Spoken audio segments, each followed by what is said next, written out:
Oh, welcome back to Estate Sales Find, episode number 3. Today I got some stuff I'm pretty happy with. So, as you could see, I've scored some Nikes. Oh, snap. And as you can see, these are the LeBrons. Not in bad condition, so I'll give you a little super zoom there.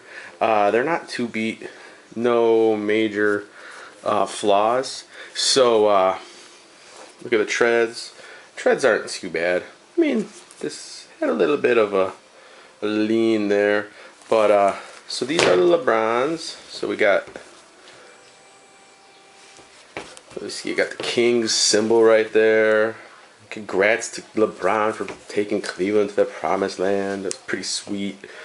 And there we go. Let's see if we can zoom in here. So this says it was made to LeBron's specifications on these. So I'm not a super big sneakerhead, but I do grab them when I see them. So the tail of the tape on this was, let's see if you can see that a little better in this one.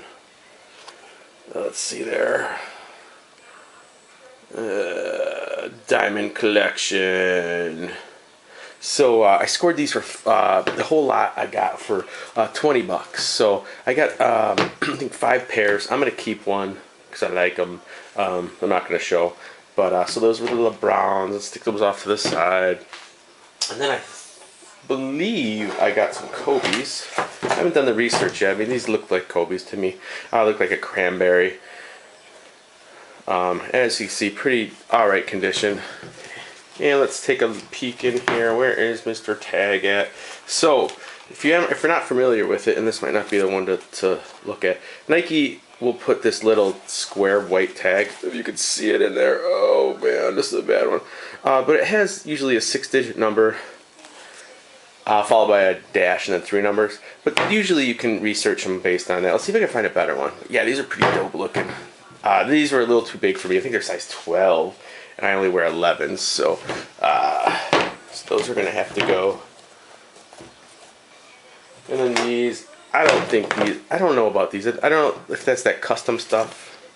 I don't know if anybody knows, and if you're watching this, just drop a comment down there in the comment section. I would appreciate it. Pretty sweet shoes. And then these. Gotta grab some Jordans. Oh snap! And here's my big tip of the day. So when I'm processing shoes, I do one of two things with every pair of shoes to alleviate any kind of issues with past owners, maybe odors. Oh man, this guy hit one. Gross. Come on, dude. Come on, dude. I'll have to take this out. This might have hoof and mouth disease. Gross. Alright, so back to what I was saying. So, one of two things. Ta-da! What is that? It's a laundry sheet. Yeah, pretty gross. But, you know, you can stick that in there. These have been marinating here for over a day. So I'll leave them in there for a good while to kind of get out that odor. So that's the first thing, if they're not too bad. Which these were pretty... These were nice shoes, so they weren't too bad.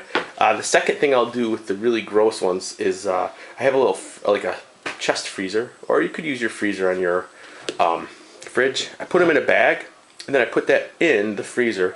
And the idea behind that is that it'll kill the bacteria that creates the odor. So give it a try. One of the two methods. Hopefully one of them will work for you, because it is important not to send stinky shoes. I don't know. If you do, please let me know why you do it and why you think. If you had any success, I guess, to send stinky shoes, no one's getting pissed off at you. I don't know. Alright, so here we go. Let's see if we can get in there. So there's that in the box I was telling you about. So these are 13s in the US. And there's that 6-digit number. What is it? 554724 dash 006. Now dash 006 I believe is like the variation. But that first 6 numbers are what you're going to want to look if you ever want to look up Nikes. So, yeah, so these are 20 bucks. Don't know exactly what they'll bring, but always buy shoes. Especially nice sneakers like this. They still have an afterlife. And somebody could still wear these. Get a hopefully I can pass on a good discount to somebody. So that's what I'll try to do. So there's my beauties. Okay, pretty cool. All right. So that was that score. Now that was a garage sale, and then this was this here. Up. Anyone know? Anyone know? Anyone know? Any guesses? Yeah, it's a bottle opener, but this I'm pretty sure 100% is a repop.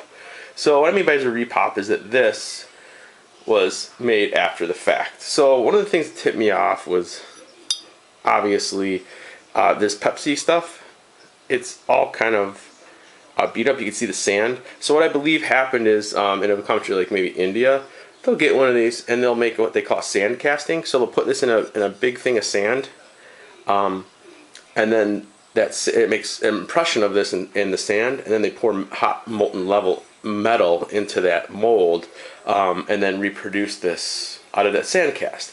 And you can see this has just a bunch of irregularities on it that would tell me that it came out of a sand cast.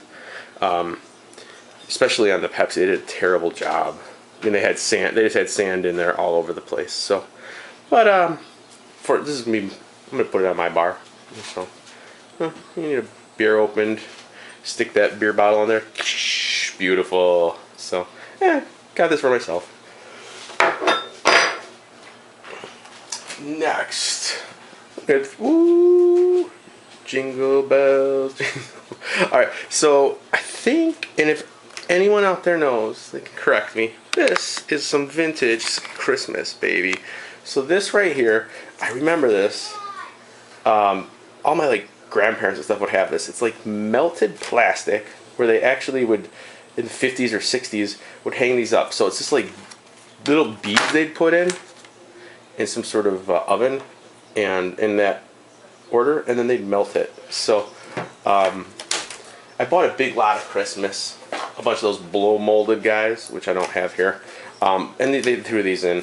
So I don't think these are worth a ton, but it's just something to keep your eyes out on. Ooh, have you been good, little boy, girl?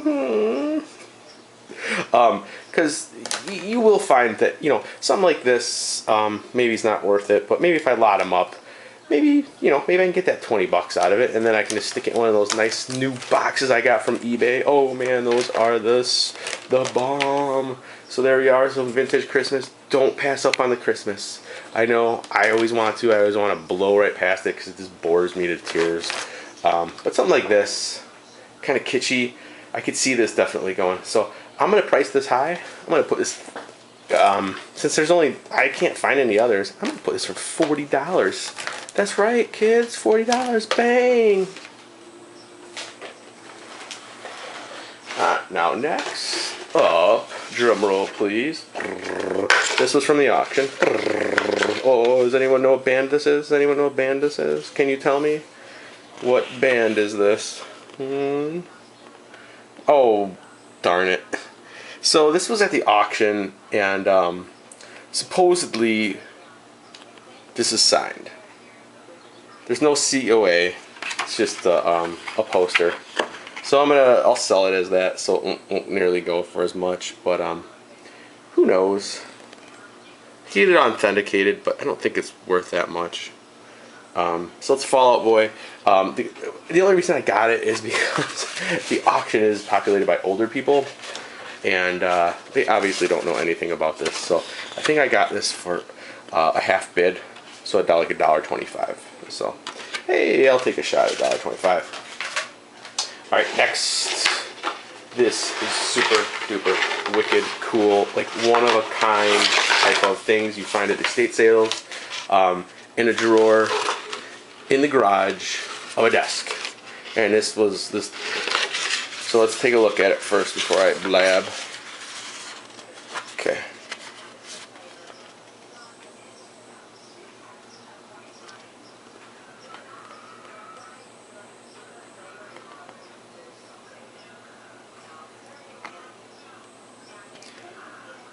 So this is a glossy of, I think it's Mount St. Helen. Oh, can you see that El Camino there? Peeking over there? It might be a Rancho. Could be that Ford. Maybe not. That sweet camper. Could you imagine that? So this guy was a photographer or something, and I was lucky to get this piece, so I was just awestruck. I mean, look at that, all that ash just blowing up in the sky. It's just totally amazing. That's unbelievable.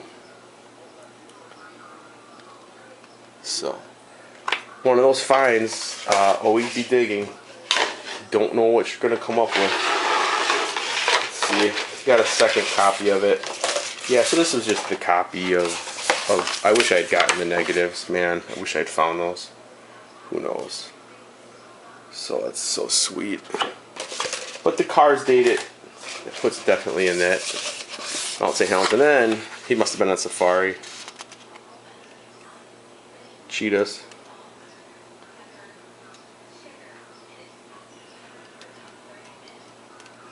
Look at that. Going for the kill. That is just gorgeous. It's absolutely gorgeous and stunning. Don't know what I'm going to do with that yet.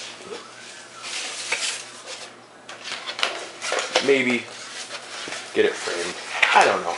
We'll see.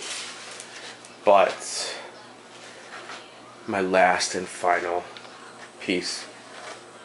What is in the box? The box contains Da Yoopers Culture Shock. That's right.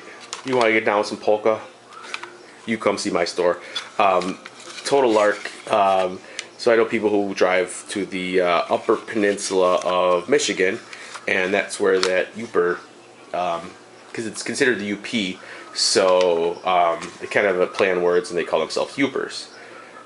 So the Yoopers, I would imagine, is Upper Michigan or Upper Wisconsin, and a little polka. So maybe the next party I have, we'll slip this in and have a good old time cranking out Culture Shock. So that is it for episode 3. Thanks for stopping by. If you have any comments on that, help me out with those questions I had. Oh, I would have totally appreciated it. And thanks for stopping by. I'm gonna go clean up my LeBrons and get back to the state sailing. So keep on finding those treasures. Until next time, Big B signing off.